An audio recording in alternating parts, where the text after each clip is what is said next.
Hello everyone, we are going to be playing Stories from Seoul, the Gundam.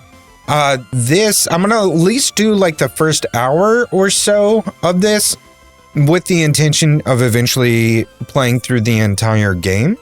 But I wanted to get like at least some good time in so that I can talk about this on our podcast, Indie Game Arcade, with the intention of coming back because there's a lot of other games I need to get through. So let's, well, first of all, I want to go to the options here because, okay, now this is what I had seen. There's different graphics options, which is cool. So we got the Dojin mode, you've got Studio mode, which is a little bit more refined as far as like shading and more color. But then you've got Vivid mode, which is like, hang on, let me just see. So UI is the same between these two. It's just like more shading with the characters. But then you got Vivid mode, which looks to be more like straight up anime look, which is kind of what I wanted to do. So we're gonna take that one and we're gonna start based on this. Okay, yeah, look at that. Look how beautiful this looks. Let's begin. September 21st, Planetary Calendar 209. Following a raft of oppressive policies and crackdowns from the Earth-based government of the Solar Federation, the joint forces of the Martian territories and the Jovian Unified Colony Fleet rebelled. This conflict came to be known as the Solar War. The Earth-Sphere Alliance. Now, the war carried on for 300 years, but eventually combined forces of the Martian territories and Jovian Unified Colony Fleet managed to push the Federation military all the way back to planet Earth. In the final days of the conflict, a pitched battle was fought in lunar orbit that would decide the war's victor. Lunar orbit. Aboard the Jovian carrier JFS Kalik? I don't know. One of those. You reflexively tighten your grip on your armored frame's twin flight sticks as another wave of vibrations reverberates through the cockpit. The creak of your new flight suit and your quickening breath are the only sounds that you hear above the gentle hum of the frame's subsystems. As you squeeze the controls tighter, their plastic casings creak under the pressure. You try and stay calm, knowing that these gentle vibrations are remnants of huge shock waves that are buffeting the... I gotta figure out how I want to say this word. Kalik. We're gonna say Kalik. The Kalik. The carrier that you're stationed on. Each one is near miss as an explosion tears through the space around the ship. You try to push the thought from your mind and focus on controlling your breathing, but you've already realized that their frequency means the Kalik must be approaching the front line. Your squadron will be launching soon, and you'll be engaging in your first real sortie. Sortie? Your first real flight, in fact. You feel your throat tighten. Simulations are as good as the real thing. That's what your trainer told all of you. But you know that pilots are supposed to have hundreds of hours of live flights and training exercises in real armored frames before they're allowed anywhere near the front lines. Of course, that didn't happen. Command had told you that the modern simulators meant cadets could graduate without the need for these exercises. You'd overheard the rumors, though. The Jovian colony fleet had lost a lot of pilots, and still wanting to keep pace with the Martian advance against Earth, had resorted to fielding anyone who could fight.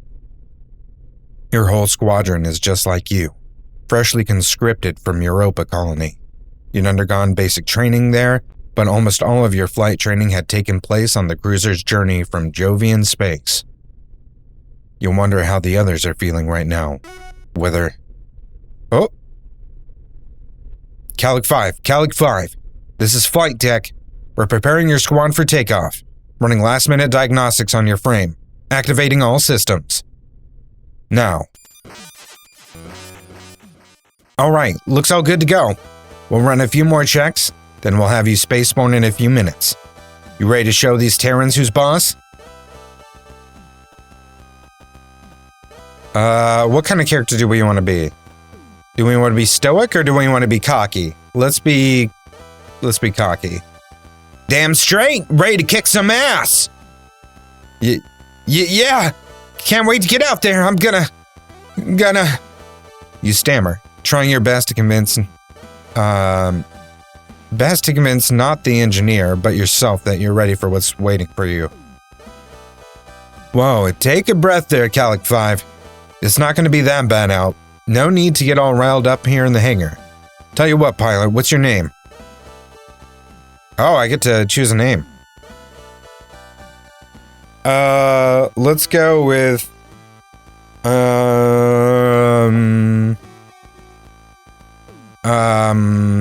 wanna choose a very anime sounding name here. Let's go with we're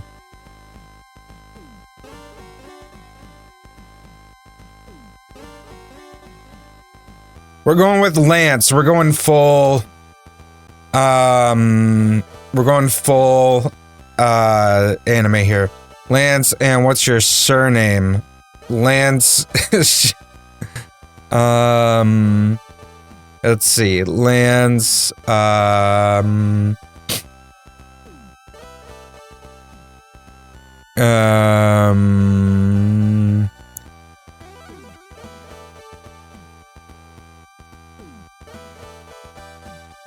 Lance Maxwell. Oh no, somebody's gonna accuse us of being woke. Okay, Ensign Maxwell. First up, take a few deep breaths from me. In and out. Nice and slow. You got that? You draw in one long measured breath and hold it, then release it. Following the engineer's instructions, you repeat this a few more times. After a while, you begin to feel your pulse slow, and some of the tension in your body slip away. You still feel on edge, but feel slightly more in control. Alright, there we go. Now listen up, Ensign. You ain't got a thing to worry about there. The way I've heard it is that all the Terran's best pilots were taken care of between here and Mars. Heck, Martians are the ones who've been leading the charge today, so they're the ones taking all the flack. Propaganda machines selling this as our decisive strike against Earth's last line of defense. But between you and me, it ain't got nothing more than a mopping up situation. Buddy of mine in operation said as much in the canteen last night. Besides, you hear a dull ringing over the comms and sit bolt upright in your seat, slouching back and exhaling as you realize it's nothing more than an engineer striking the cockpit armor on your frame. This beauty here's a work of art. Terran frames ain't got nothing on her. She's all tuned up and ready to go. Probably spent more time with this one than I have with my own kid. Ha! So don't you worry. Remember what they taught you in training, and leave the rest up to her, and you'll come out of this just fine. Despite your startled reaction a moment ago, the engineer's confidence is infectious, and it's starting to rub off on you. You adjust your position in your seat so that you sat up straight, and the soft hum of the frame system now seems more comforting than ominous. Just a mopping up operation, you think. Martians have done all the work, so we're sitting pretty here on top of the line. In our top of the line frames. Yeah, nothing to worry about. So, Ensign Maxwell, how are you feeling about things now? Feeling good, ready to go. Yeah, I'm ready to get out of here and kick some ass. You declare, channeling your newly tapped well of confidence. That's the spirit, Ensign. Now hang on to that, and we'll have you out that hangar door and kicking Terrans around in no time. Left alone with your thoughts, you tune back into the gentle hum of the frame. You watch the seconds tick away on the cockpit clock whilst you wait for the order to launch. The wait seems to drag on and on. You carry out a few last-minute flight checks. As you'd already completed them when you boarded, nothing has changed. Oh, here we go. There's someone there. All right, pilots, listen up. This is Calic 1. I changed the name again. Calic 1. We've been cleared for launch, so be ready for immediate action. All frames will be taking off in the designation order. Attack formation, sound off. Calic 2, ready. This is Calic 3, ready. Calic 4 here, ready for takeoff. Me. Calic 5, confirm your status. Oh, yeah. Calic 5. Calic 5. Shit, standing by. Keep it together, Calic 5. I'm gonna just have to say Calic, because I keep getting it wrong. Calic 6. Calic 6, ready. All right, Calic Squadron, move out.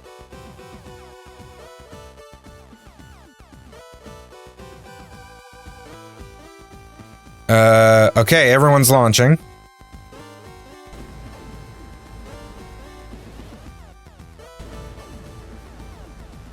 I'm gonna be so inconsistent with the name here. Like, I'm just gonna keep screwing it up there. Are they blowing up? The roll call of your squadron as they depart from the ship and accelerate rapidly towards the combat zone sounds almost like a countdown to you. Once Calic 4 has declared their launch, you know their time has come. Your time has come. You disengage from the restraints and prepare yourself. Calic 5, launching! You shout as you slam the flight sticks forward for maximum thrust.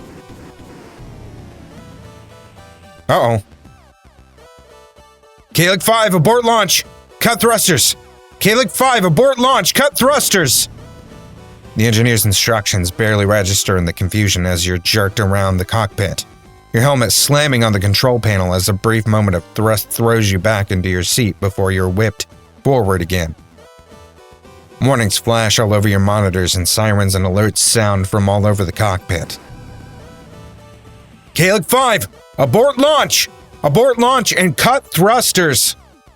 It takes a few seconds for you to comprehend the engineer, but once you do, you quickly pull the flight sticks back to their neutral position. The roar of your frame's engine dies and your cockpit regains its previous stillness. You wince as the metallic taste of blood fills your mouth. Alright, Calic 5, hang tight for a moment. Your frame's restraints didn't accept the disengage command, so you're still attached to the Calic. We're going to need to run a diagnostic. Shouldn't take too long. You slump in the cockpit's chair and exhale deeply, your heart still pounding a million beats per minute, and your lips stinging. You continue to slow your breathing as you listen to the still open communications channel from the maintenance crew as they work to get your frame released. Hey, yeah. Looks like the restraints disengage command didn't register. Yeah. Unit 5. Alright, yeah. Get Unit 6 out. No sense waiting for this one. Okay, start the diagnostic, then reboot if necessary. Calic 6, launching!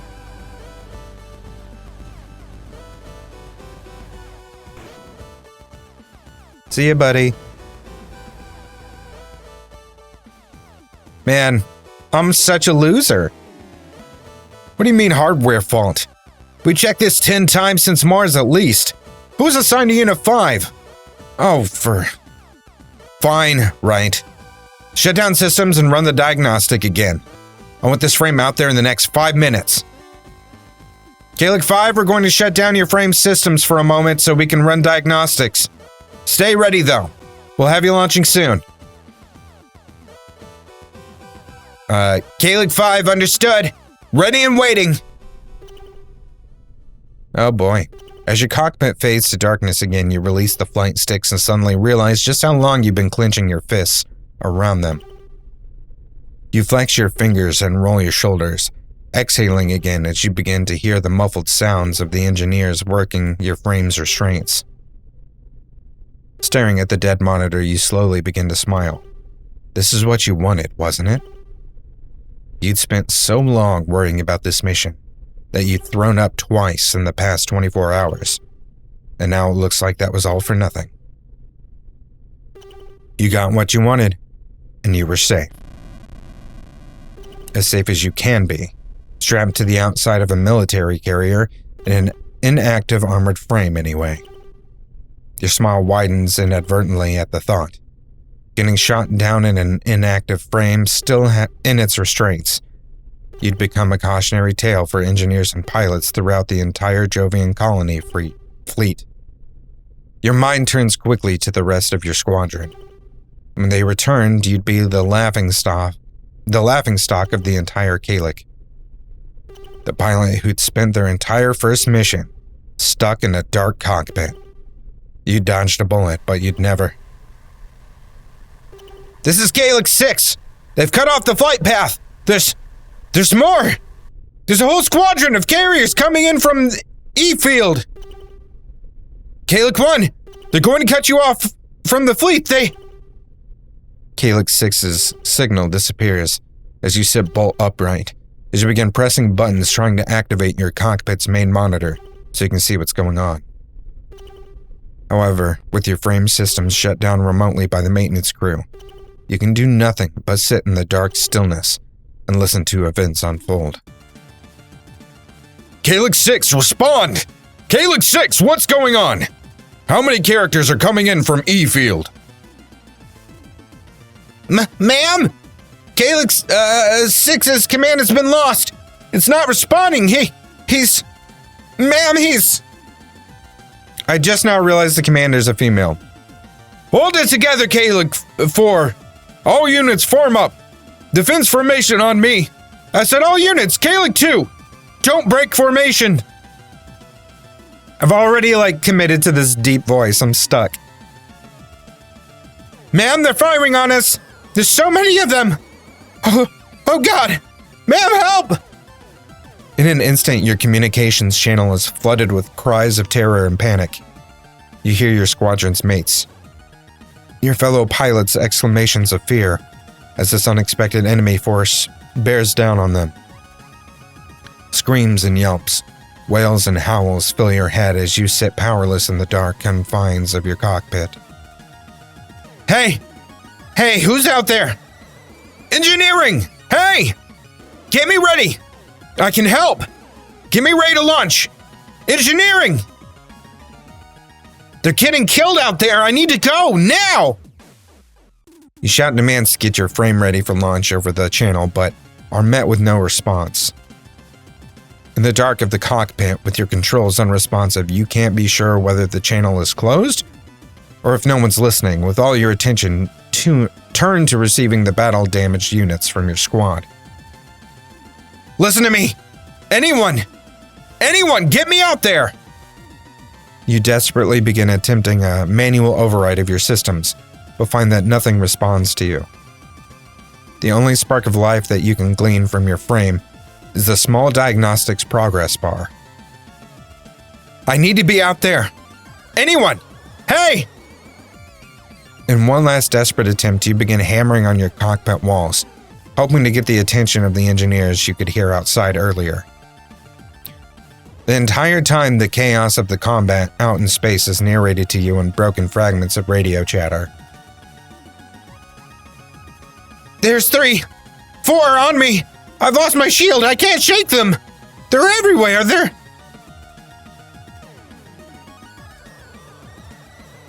The line of retreat's totally cut off! We can't get back to the ship! Ma'am, what do we do? What do we do? Stop panicking and form up! 3 and 4 on me! We're going to punch a hole through their formation and...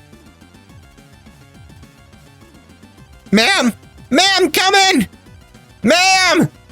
Oh no. Oh God, oh!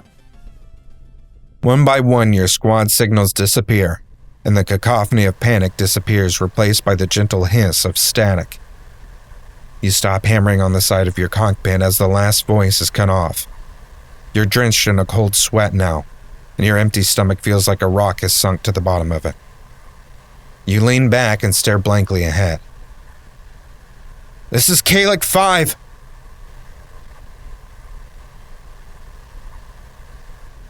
Ready for takeoff. September 21st, Planetary Calendar 209. Despite last-minute reinforcements for the Solar Federation from their headquarters on Earth, the battle above Lunar is a victory for the joint Martian and Jovian forces. This would be the final battle for the Solar War. Having lost their last stronghold on Lunar, the Solar Federation would agree to a ceasefire and sign an armistice to end hostilities. An uneasy peace fills the solar system. With the conflict between the Solar Federation and the Martian-Jovian alliance concluded, the Kalik and her crew soon returned to the Europa colony near Jupiter. April 19th, Planetary Calendar 214. So this is years later. The reduced need for pilots away from the delicate space between Earth and Mars saw Ensign Maxwell reassigned to security detail aboard various Jovian ships. He is eventually promoted to lieutenant. 4 years have passed since the battle above Lunar. The Jovian colony fleet, fearing fresh aggression from Earth, has increased patrols near its colonies after picking up unusual signals coming from further out in the solar system. The patrol ship JFS Gundam is dispatched to support the JFS O'Brien in its investigation of these signals. Jovian space. Aboard the Jovian patrol ship, JFS Gundam.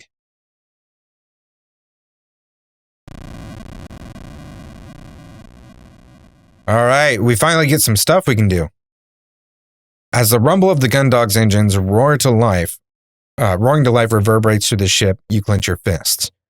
It's been 4 years, and to this day the sensation of tremors, whether they're the ship's engine's docking clamps or weapons drills, still ties your stomach into knots.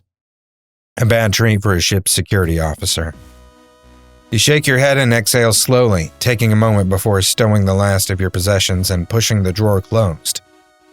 You feel the click as it locks into place and the exterior plastic paneling sits completely flush with its surroundings. Stepping back, you look around the room. You take another deep breath and hold it for a moment. Although this was far from your first posting as a security officer, you always felt the same sense of trepidation, if not anxiety. As similar as all the ships were, they all came with their own unique crews and personalities, and with those came unique problems. Breathing out, you take a look around the room, taking stock of your surroundings. Select the Look button to examine your surroundings by selecting items of interest. Okay. Let's see. This looks like books. Oh, okay, this lets me control the room's lighting from the bed. I keep my books here too. I'm currently reading the Tales of the Cosmic Champion series. Select the Use button to interact with your surroundings by selecting specific objects to use them. Okay. Well, I want to look again. Let's look at the computer. This terminal lets me access the ship's computer. It's got a clock, a word processor, and even a calendar. I can also access records and orders from here, but for anything else, I need to access the core, which is limited to those in operations or command. So let's go to Use. Oh, it looks like I've been instructed to report into the bridge to meet the captain. I haven't met anyone yet since my transport to the spaceport ran late, and I just made it on board before launch. Select the Move button to move to a different location from a list of options. Okay. Crew quarters, corridor 1. Okay. You step out into an empty corridor and the door to your quarters gently hisses shut behind you. Its keypad gives you a short series of beeps, and you hear the lock engage. The dull thrum of the ship's systems is barely audible, but otherwise you are stood in total silence. The air is cooler outside of your quarters, and the corridor has a sterile lack of aroma. This has been the same on every ship you've been stationed on, and at this point it doesn't surprise you. Okay, so this is a swift glass patrol vessel, which means if I leave this quarters block, I'll be in the foreside thoroughfare. If I go right towards the aft, I'll arrive in the central hub, and then I can head to the bridge.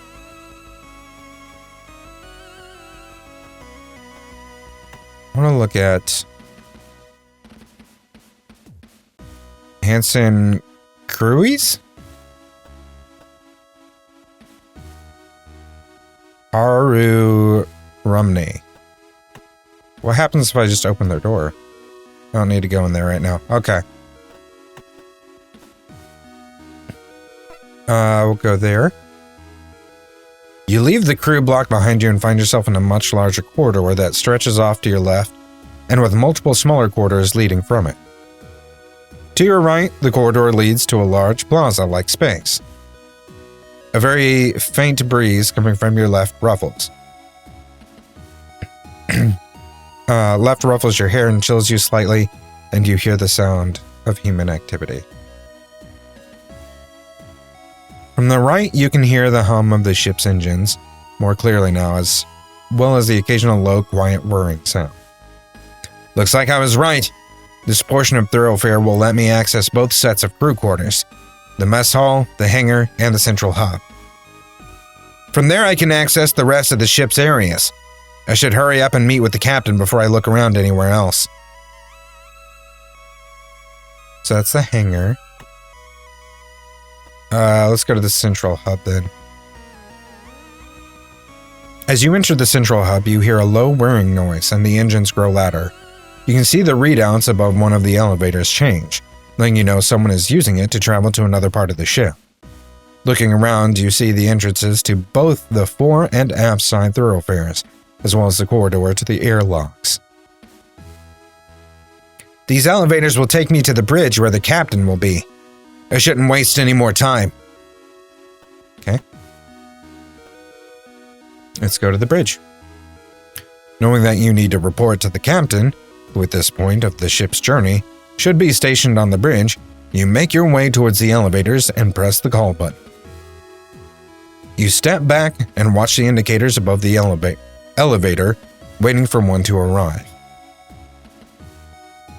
As you wait, your mind begins to wander, and you're caught unaware as you feel something suddenly jab into your back, and a voice from behind you declares,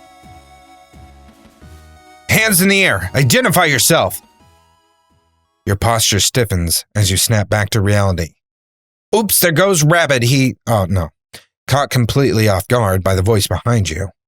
Thoughts race through your mind as you try to figure out what's going on. Could there already be another security detail on board? That shouldn't be possible. As far as you knew, there were only one. Unless... I said hands in the air, punk! You tentatively raise your hands, palms flat and facing forwards, as whatever has been thrust into the small of your back is slowly removed, and you hear the person behind you take a step backwards. You exhale and begin to turn around. Lieutenant Maxwell, Security Detail ID SO254JFSG. I'm on my way to meet the captain to... Okay, I knew it was going to be some sort of prank or something. Look at this cutie. Where you'd been expecting a gruff crew member, instead you're met with a bright and cheery officer waving a pen around with a large smile on her face. I don't see her waving a pen, she's just sticking her finger in the air. You're taken aback for a moment, as this isn't just any officer, this is... Cassie? What are you... Oh my goodness, she's adorable. Wait, look at me! Look at me! Lance, I've missed you so much! You big doofus! You should have seen your face when you turned around. You were all... I love that face you make when you think you're in trouble. It's like you think playing the big soldier will get you out of trouble. It's so cute! Lieutenant Commander Cassandra Quinn. You should have known, really. She has always been one for bad jokes and stupid pranks as long as you've known her. Her less than professional attitude and penchant for irresponsibility is the reason why, despite her talents, she's not commanding a ship of her own. So, on a scale of 1 to 10, how good did I get you? Totally thought you were being busted, right? But if you're being honest, her playful nature is what attracted you to her in the first place. Oh, is this my girl? Yep. You've been dating for nearly 2 years now, but a lot of that has been over electronic mail or in letters. Your postings have never lined up, until now. Cassie, what are you doing here? I thought you were stationed on the Reliant. You never said you were being transferred. What happened? Well, the thing about that is, you might say that a disagreement with the head of operations on the Reliant led to a lateral trajectory for my career. Cassandra, please. Okay. So maybe when it came time to change the ship's cybersecurity passwords, I couldn't be bothered to spend all my days sitting in the computer core, waiting for it to generate new code, so I just changed all the existing passwords by a single digit. You place your face in your hands as a dull groan rises from the back of your throat. This isn't the first time you've heard a story like this. And maybe it turns out that when they run the cybersecurity drills, they assume that the enemy have your old passwords, so they try brute forcing from those. And maybe that meant the ship was compromised in 0.5 seconds. But at least they found out I'd done that in a drill and not in a real engagement, right? I'd basically saved the entire ship in advance. I'm surprised you're even still stationed on a ship. How are you not stuck back in a records room at Europa Colony right now? Well, I probably shouldn't tell you this, but if I can't trust you, who can I trust? It turns out that this mission was organized at a really short notice, and the Gundam was the only ship available. The problem was that they'd been having issues with the crew, so they had to transfer someone in short notice. Lucky for me that I'd so recently been made available. That's weird. I'd only just been stationed on the Duke, so I shouldn't have been free to be transferred.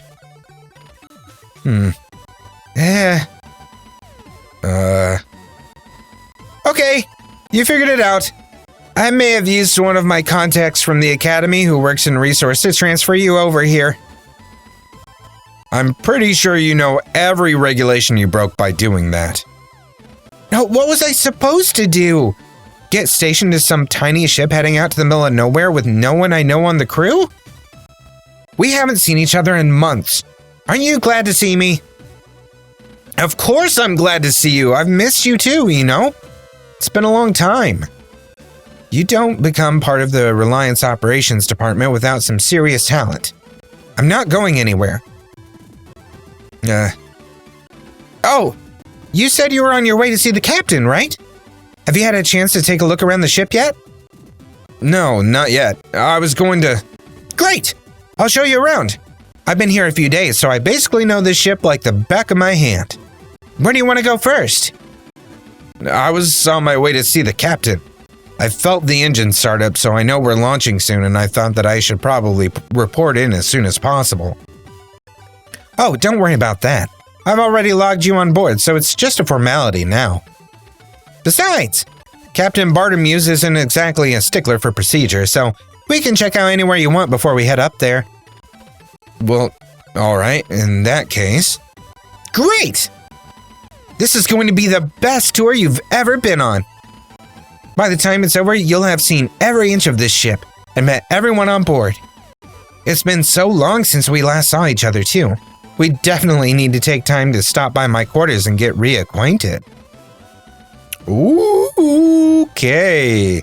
You can now access every area of the Gundam. Should we access her quarters?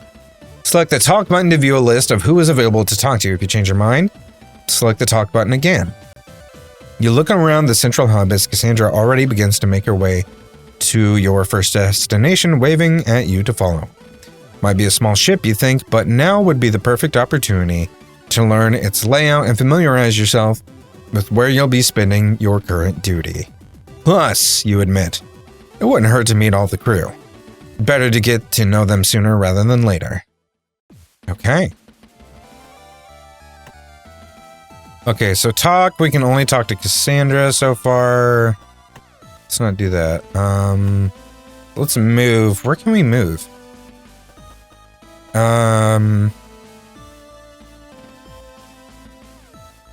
Let's go here. As the two of you leave the central hub behind, you and travel down the aft side thoroughfare. Sorry, it's morning right now, and I am still waking up. The hum of the engines continues to grow louder. You'd effectively filter the noise out in the rest of the ship, but as you got closer to the rear of the ship, its volume increases considerably. Are the engines supposed to be that loud? Are the what? What? I said, are the engines supposed to be that loud? The what? What? I said, are the engine...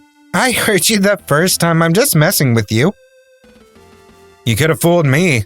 I've never been on a ship where the engines are so noticeable. Is it supposed to be like that? Supposed to? No, not really.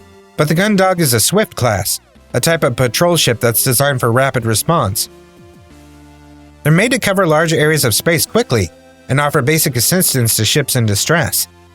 That, or to be the first on the scene to gather intel and issue warnings if anyone comes close to Jovian space. Which means, design-wise, they prioritize speed above everything else. I guess the best way to sum it all up is that the Gundam is basically a huge set of engines with a tiny ship strapped to them. Well, that's reassuring. Oh, it's fine. It just means that there's no space for systems like motion dampeners or soundproofing. You'll miss it when you leave. What can I look at? What is this? Down that corridor is the armory where all the ship's firearms are stored. Okay. Normally access has to be granted from the bridge, but since you're the security officer, you've got access coded into your keycard. Okay, so can I move there? You swipe your keycard through the card reader set into the terminal by the armory's door. Instead of the door opening as you would expect, you hear a harsh tone from the terminal. Yeah, at screen you see a message displayed in large flashing letters. Access denied. Insufficient authority. It looks like your clearance hasn't been fully processed yet. You'll have to meet the captain before you can get into that room. Alright, well I wanted to meet the captain, but you told me not to. As the two of you continue through the aft thoroughfare, the thrum of the engines grows louder and still. The featureless paneling that has made up the majority of the ship's interior quickly gives way to visible pipes and conduits that eventually the smooth flooring transitions to grating, revealing more workings underfoot. Finally, the thoroughfare leads into one huge open chamber filled with masses of machinery. Terminal panels set into the side of various apparatus cycles through different readings. The light from the screens reflected off ducts and valves. All this equipment is separated by a grid of catwalks and access ladders. Wow, that's a lot of stuff. A lot of stuff is right. This is the central engineering. Pretty much every system aside from the engineers themselves and the central computer can be found in this room. Oh, engines. All in one place? Isn't that a little risky? Well, a Swift-class ship relies on an absolutely minimal crew. The Gundam only has 2 engineers. I think they figured it'd be easier on them if everything that was important was kept in one place. That way they don't have to run from one end of the ship to another to get all their repairs done if something goes wrong. Huh. You certainly know a lot about ship engineering. What can I say?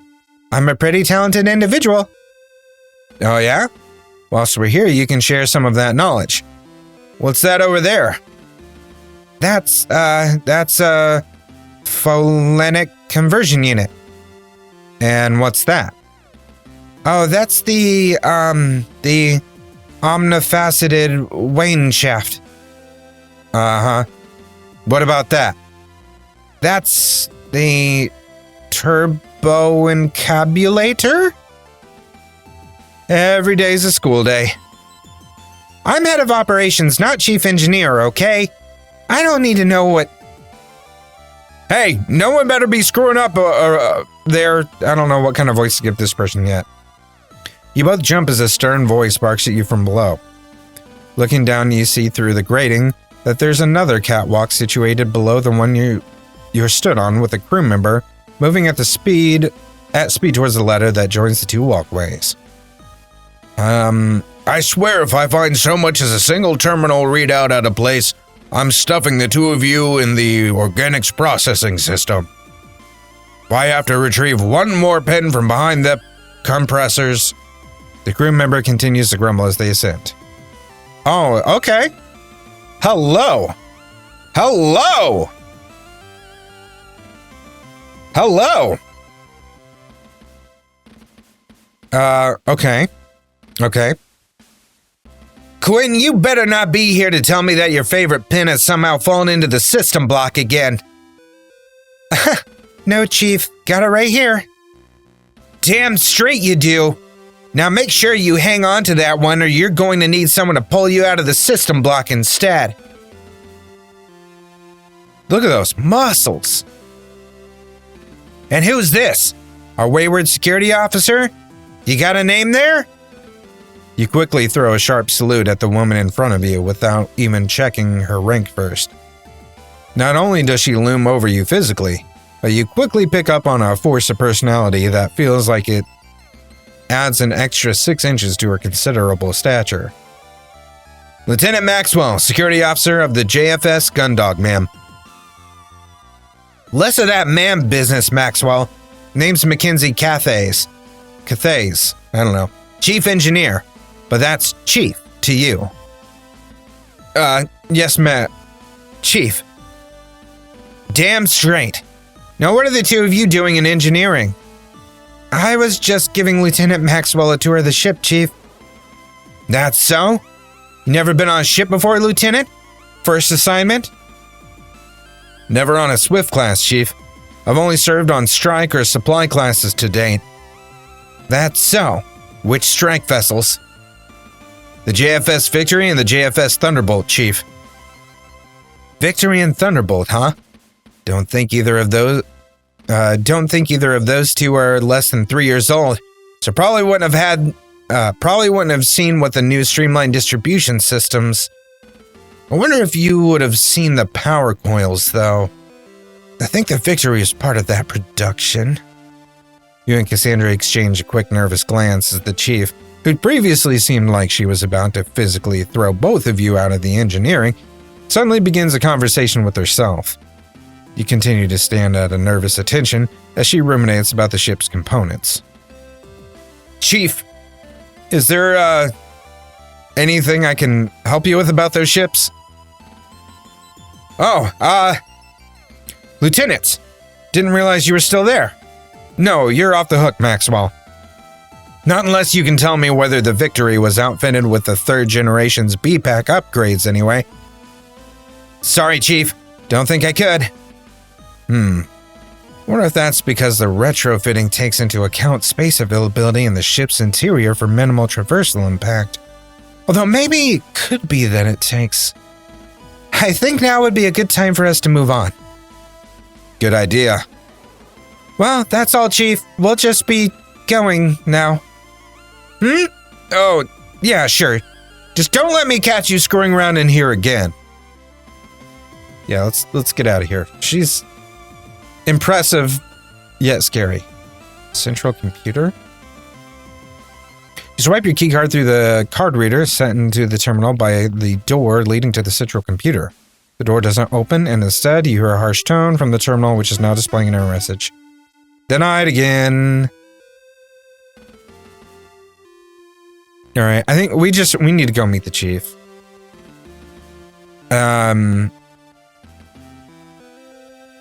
Staff is so small, the ship's computer handles a lot of tasks that would normally be done by the crew. Okay.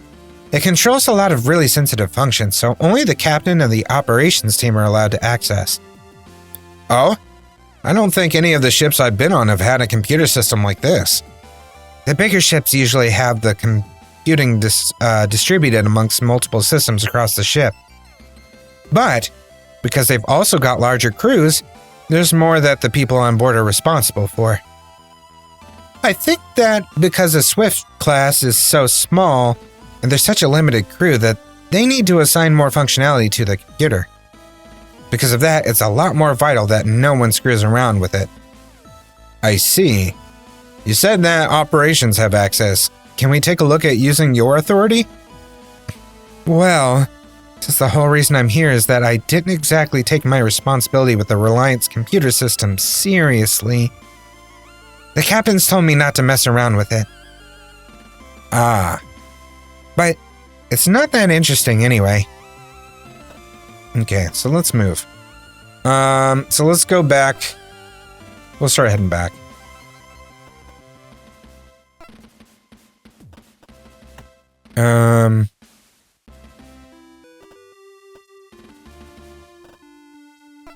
Let's see if there's like a doctor.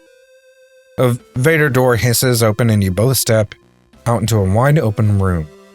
You're immediately struck by the glare of the high-powered lights that are set into the ceiling. Just as you regain your vision, the powerful aroma of clinical disinfectant burns at your nostrils. I know exactly the smell they're describing. Looking around you see the standard features of a sick bay. A set of beds that extrude from the wall on one side and a large gallery window set into the wall on the other, indicating the presence of a surgery wing. The walls are lined with cupboards, and cabinets containing medical supplies and various devices sit on countertops. In the middle of the room is a large desk set to face the entrance. On the side closest to you are 2 chairs, and on the other sits a figure that you almost mistake for a piece of medical equipment until they look up. Oh, there's the doctor. Yikes. He's a little stern-looking. Miss Quinn, excellent timing. I've just finished the analysis of your... Hey, Doc. Don't worry about that right now. I'm giving a tour to our new security officer. Very good, Miss Quinn. Hello, Lieutenant Maxwell. I'm the ship's doctor, Cypher Rosarium. I've reviewed your file already, so please feel free to stop by with any complaints. But since you're here, Miss Quinn, I'd really like to talk about your gastro. Honestly, Doctor, it's fine. We can talk about it. Intestinal. Doctor, later. Distress. Is he basically saying she farts a lot? Okay, Doctor. A moment, please. Honey, if you could just give me a few minutes with the doctor. Yeah, no problem. Cassandra grabs the doctor by his sleeve and drags him over to the surgery wing, yanking him through behind her. Once the door closes, you can't hear them, but you can still see the two through the gallery window. You decide to turn your attention away and examine a nearby poster on space illnesses. Yes, thank you, Doctor. I understand. So that includes any synthetic meats or carbohydrates. Understood. But as I've explained, I've got a full supply of Nutri-Shake powders that should serve as a balanced replacement for the meals from the food vendor and should alleviate your... Doctor! Meh. She's got the poops. Tummy troubles.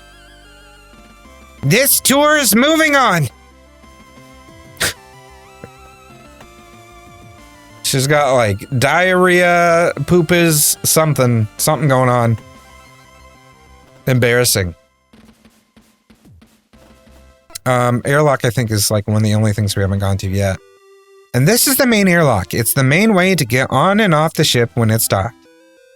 Yeah, thanks, but I've already been here. Oh, really? When? Actually, I think I'm confusing it with somewhere else. What else can you tell me? Well, it's got one of the best views on the ship, for one thing. You look around but can't see any windows. You wouldn't expect to on a military vessel where an inclusion like that could compromise the structure. Here? Really? Yeah, really. Check it out. Cassandra strides over to the terminal set into the wall next to the airlock hatch and quickly begins typing commands into it. You hear a sequence of beeps as she stands back, gesturing proudly to the screen. Not too bad, huh? You look at the screen, but all you can see is a dark display with a few errant pixels suspended on it. Is that working? Of course it's working. Look. You stare a little harder at the screen, and although it takes you a moment, you eventually realize that's an external feed. That's right. Normally you can only actually see out of the Gundam from either the bridge or the hangar. But the ship's covered in small cameras for combat situations. You can access the feeds from the terminals around the ship. That's actually pretty cool. But isn't the view from the bridge or the hangar better? You know, because you're actually looking out? Well, maybe, but there's always someone else around. You never get the view to yourself. No one ever comes here and it's so quiet. It's almost like you're out there. I guess I can see what you mean. It's pretty quiet out this way, and with a fancy screen like that, it's basically the real view. I knew you'd understand. I'll add the command to your terminal access. That way you can come out here and see the stars whenever you want. Thanks. Okay, where can we go from here? Where do we go from here? Okay, I think we're gonna have to...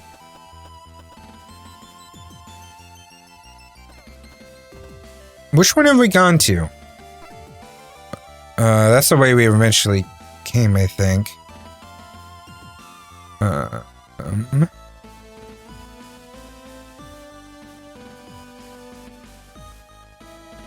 here we are in the fortified thoroughfare. I know, I went to my quarters earlier when I came aboard. Huh! What did you just say? Fortified thoroughfare. No, I don't think you did. I 100% said Forsyth fair. Ah! Aha! It's a tricky thing to say. You try saying it quickly. Oh, that was me. Forsyth thoroughfare. Fortified thoroughfare. Fortified. This is good.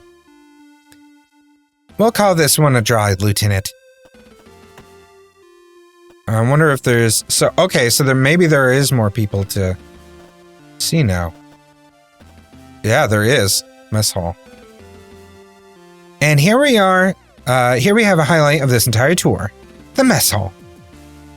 Cassandra's face is radiating happiness as she gestures through the double doorway that you're stood by in the mess hall. Looking inside, you see a canteen like any other. Tables, chairs, vending machines. It's all here. This is the highlight? Looks like a pretty standard mess hall to me. You bet. Do you know why? Tell me. Because they've got both of the different kinds of vending machines. The red one that stocks the spicy potato chips, and the white one has all the different chocolate bars. Wow, so that's all bases covered, huh? They've got all the fundamental food groups. I'm not sure. Hey, Quinn! A rough voice calls out from further in. You hadn't noticed them previously because of Cassandra's enthusiastic presentation of the vending machines, but someone sat in the far corner looks up, drops a half-smoked cigarette into a coffee cup, and strides over. What kind of voice should I give them? I don't know. What's going on, Quinn? Who's this? Lieutenant Rumney. Were you just smoking in the mess hall? Take it easy, Quinn. I was sat right by the extractor vent for the meal vendor. No harm, no foul. That's not the point. The extra strain on the air scrubbers from cigarette... Yeah. So, anyway, who's this hottie? Well, cat's got a tongue. Name's Haru Rumney. What about you, good looking? Oh, Lieutenant Lance Maxwell, ship security. Lance Maxwell? No way, really? Last time I checked. Well, all right. Good to know. That's all for me, Maxwell. You know where my quarters are, right? Wow, okay. Yeah, I do. Haha, nice. Catch you later. Damn. What was that all about? Cassie? You know where their room is, do you? I mean, I do. It's near mine. I didn't... That's not what... The room is right by mine. I think I made a mistake. I think I'm in trouble.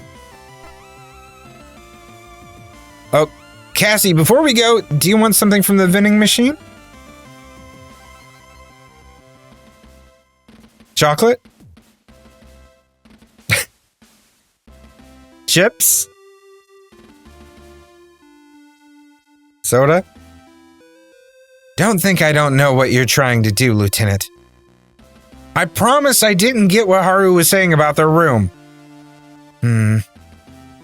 Okay. But it's going to be a chocolate bar. Okay, sure. Wait, 2 chocolate bars. Sure. Wait, 3! This is funny. There's a lot of really funny stuff in here. Let's check out the hangar. So if you head down the Foresight thoroughfare and away from the crew quarters, Cassie stops by a double-sized doorway and runs her keycard through the reader next to it. Watch your step! She instructs, tapping her knuckles on a large warning sign next to the door that reads Low Gravity Zone. Once the door opens, she heads through and you follow her into a wide stairwell. It only takes 2 sets of steps before you can feel yourself grow lighter. By the time you reach the doorway at the bottom, you're almost floating. Stepping into the hangar of the catwalk, the first thing that strikes you are the profiles of the 2 armored frames stood as if you were on guard facing into the mainframe area of the hangar. Although you fully expect to see them here, every Jovian ship features at least a few. The sight of the armored frames stir uncomfortable memories in you, and you inadvertently grit your teeth and squeeze the handrail you've grabbed tightly. Oh.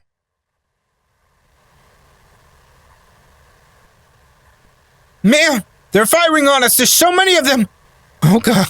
Oh god, ma'am, help!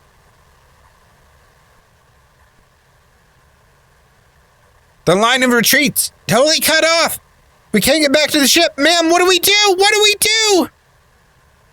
Stop panicking and form up! 3 and 4, on me! We're going to punch a hole right through their formation and...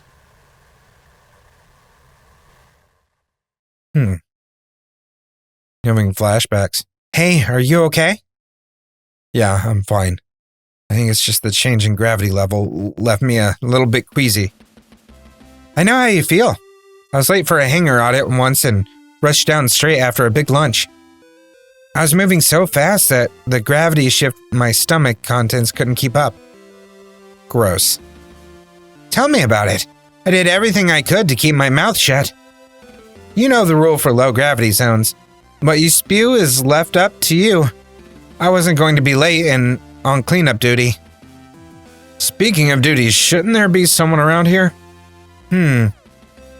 Dalton should be around here somewhere. If you're feeling funny, stay here for a moment and I'll go see if I can find him. Sure. You watch as, despite the 15-meter difference between the catwalk and the hangar floor, Cassie nonchalantly places her 2 hands on the handrail and deftly vaults over it into the emptiness. Thanks to the low gravity, she doesn't fall, but instead kicks off the railing, propelling herself through the air. As Cassandra drifts off, eventually catching on to one of the armored frame's legs and using it to swing herself around to float in a different direction, you place your elbow on the railing and your head in your hand. You turn your attention back to the stoic features on the armored frames, heads, and sigh deeply. Your attention is caught by the cockpit hatch on one of the frames, being half open. Looking around, you see everything as you'd expect.